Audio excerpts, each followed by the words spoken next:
Fact number 3, Madam Speaker. Antigua and Barbuda failed the IMF program, resulting in IMF withholding the last drawdown of $20 million US. Fact number 4, Madam Speaker. Social Security is bankrupt, spending out more than it's collecting, putting the people's pension in jeopardy. Fact number 5, Madam Speaker. The government of Antigua and Barbuda lost its case on Half Moon Bay and now owes the company, I believe, close to 175 million EC dollars for that property. Fact number 6.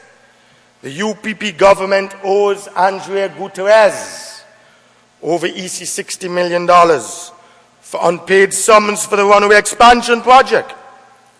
Madam Speaker, did they tell this honorable House that the government in a sworn affidavit acknowledged this debt on an airport runaway project that was supposed to cost only $50 million US and now will cost nearly US $65 million to complete? A whopping cost overrun of US $15 million or close to EC $40 million? Fact number 7, Madam Speaker. Antigua and Barbuda is experiencing the most economic, severe pain ever experienced by the people of this country. Unemployment is at its highest. Business failure is at its highest. Credit access to the banks is at its toughest.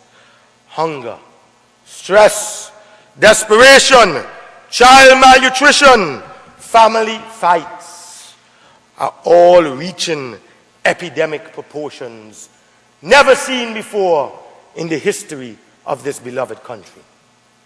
Madam Speaker, I walk the length and breadth of this country. I hear the people cry. They complain, Madam Speaker. It has never been so bad. They sit in their lofty offices high up, Madam Speaker, and they are not on the ground no longer. Madam Speaker, this is the Antigua and Barbuda that we live in. This is the real Antigua, where roads have become muddy swamps, and the member for Barbuda is pleased with the allocation that he receives. Where light bills are so high now that many persons live in darkness. APUA having cutting them off for non-payment of the electricity bills. At the sole public hospital up there, Mount St. John Medical Center, our people die for what of basic needs, basic care. They charge exorbitant fees.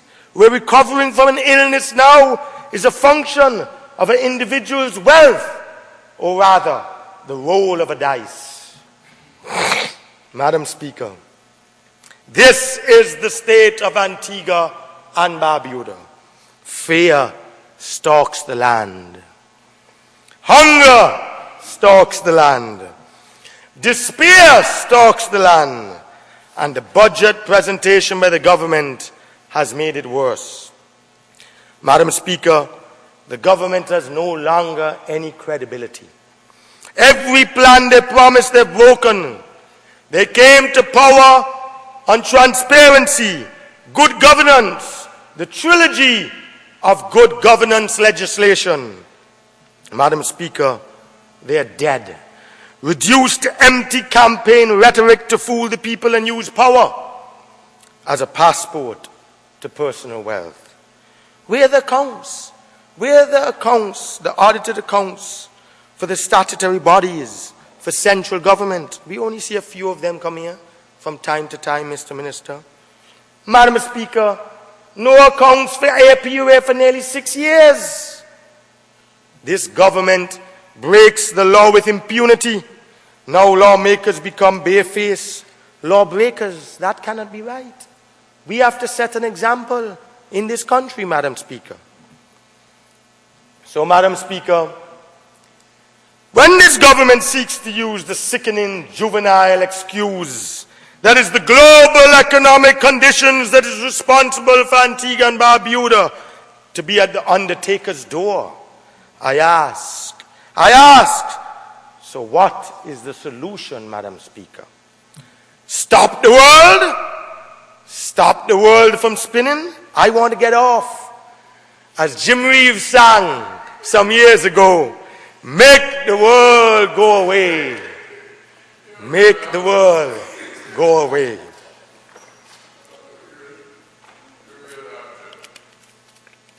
Madam Speaker, in all seriousness, it is time for this government to take responsibility for its actions and the destruction of the Antiguan economy. Let us start there. If we do not be honest with ourselves and accept what the problems are, if we do not accept the mistakes, the corruption, the waste, the incompetence, the errant stupidity, then we cannot ever start to solve our problems and change our ways. So, Madam Speaker, I and all my colleagues are not here to question this government about world conditions. You will hear throughout all the presentations, both in this House and in the upper House, a simple request of the government. Please account for the monies that you have made, the decisions you have made in spending, and the monies that you have collected. The missed opportunities, the opportunity loss, and the bad decisions made which have hurt this country and the people of the country. Madam Speaker, if we examine these questions in an objective manner, the UPP government has been a disaster and an embarrassment to common sense and good judgment. You see, Madam Speaker, when the personal income tax was introduced, the regime established certain bans in Section 10 of the first schedule of the income tax law. And certain income was not taxable. But the finance minister has now declared that you will be plugging the holes, and income which is currently exempt will become taxable in 2012. The regime will come back to Parliament in the new year, probably on the 7th anniversary of the reintroduction of personal income tax, to extract more taxes from businesses in Antigua and Barbuda. Is this ever going to cease? Madam Speaker, business people are suffering like never before. The minister has indicated that we will be imposing taxes on allowances and tightening the rules on corporate profit so that the tax yield will be greater. The personal income tax is already yielding $35 million in 2011. The estimate for 2012, appearing on page 5 of the blue pages of the recurrent estimates, Madam Speaker, will be $54,126,414. The so-called plugging of the tax loopholes will cause an increase of more than 50% over 2011. How is such an increase reasonable? What does the Minister of Finance know that the rest of Antigua and Barbuda does not? All businesses in Antigua and Barbuda at this time are undergoing extreme difficulty in making ends meet. They can't pay their utility bills. They overdraft. Interest at the banks are killing them. The cost of doing business and clearing goods at the port are exorbitant. Only 2 funeral homes are doing well, I understand. The UPP has made death prosperous in this country. You'll be collecting more than $49 million from corporate income tax in 2012. But what is the justification, Madam Speaker, for squeezing nearly $20 million additional out of business owners when they're having it so hard? The increase in the yield of the stabilization fund can only come from one source, and that is business owners. It will not be coming from employees. Hardly any enterprise in this country now can afford to increase salaries and allowances. They're laying off people. Hadid Motors, Hani Motors, Antigua Maestering Products. streamlining, making people redundant, paying them off. There's no room for growth. So it's not going to come from the employees. It's going to be squeezed from your existing corporate income taxpayers. You will be making the environment in which business operate more hostile, more aggressive, less profitable at a time when profits are already threatened. And I know the member for St. John's Rural North, he never usually agrees with me, but as a businessman he does on this matter. He does. And he represents a constituency where at least 70% of the business community resides in. And I know he hears their concerns, and he's bombarded every day by these legitimate complaints and concerns. Madam Speaker, the fact is even doctors and dentists tell of a diminishing clientele. Fewer patients are visiting the doctors and dentist offices because the patients have less to spend and they can't afford to go. As the cost of every item in the supermarket, in the drugstore, the services from APUA cost more, middle and lower income people have given up visiting their medical professionals. Trying to squeeze more taxes out of a business is a mistake.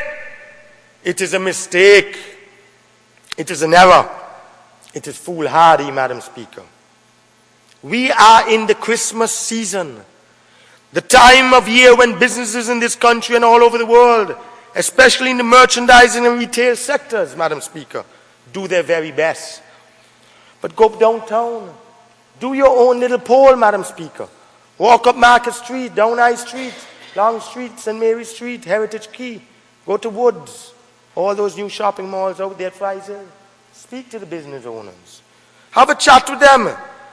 Because in my informal chat with them, Madam Speaker, a score of business owners, I've learned that never before have they experienced such poor sales at Christmas. Never before. And at this time of the year, usually, Madam Speaker, retail businesses make enough money, sufficient to hold them over to nearly Easter, in order to pay all their bills that come due in January, property tax and licenses and so forth. But this Christmas, nada. It will surely be a blue Christmas.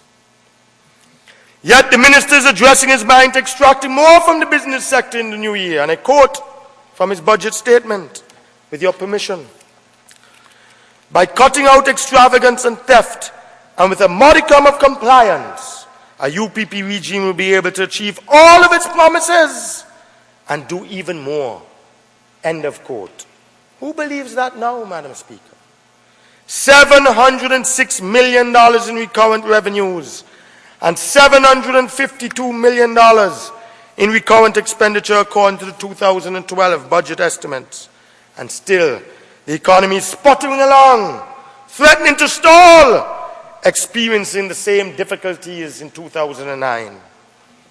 By the way, Madam Speaker, the Treasury is expected to double its revenue from $6,665,340 in 2011 to $14,608,760 in 2012. See page 3 of the Antigua estimates. Where is the additional revenue to come from, Mr. Minister? The inland revenue is to increase its revenue from $391,978,667 in 2011 to $415,367,319 in 2012. Where will the additional $25 million in new revenue come from, I ask? The personal income tax will yield that increase by changing the legislation, not by an increase in economic activity, but by changing the legislation. Businesses will be squeezed harder. Madam Speaker, we now turn our attention to customs and excise.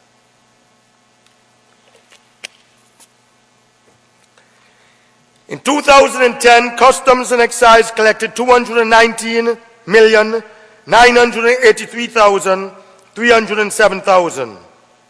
And though there has been a contraction in the economy in 2009, 2010, and 2011, revenues from Customs and Excise in 2012 are estimated to grow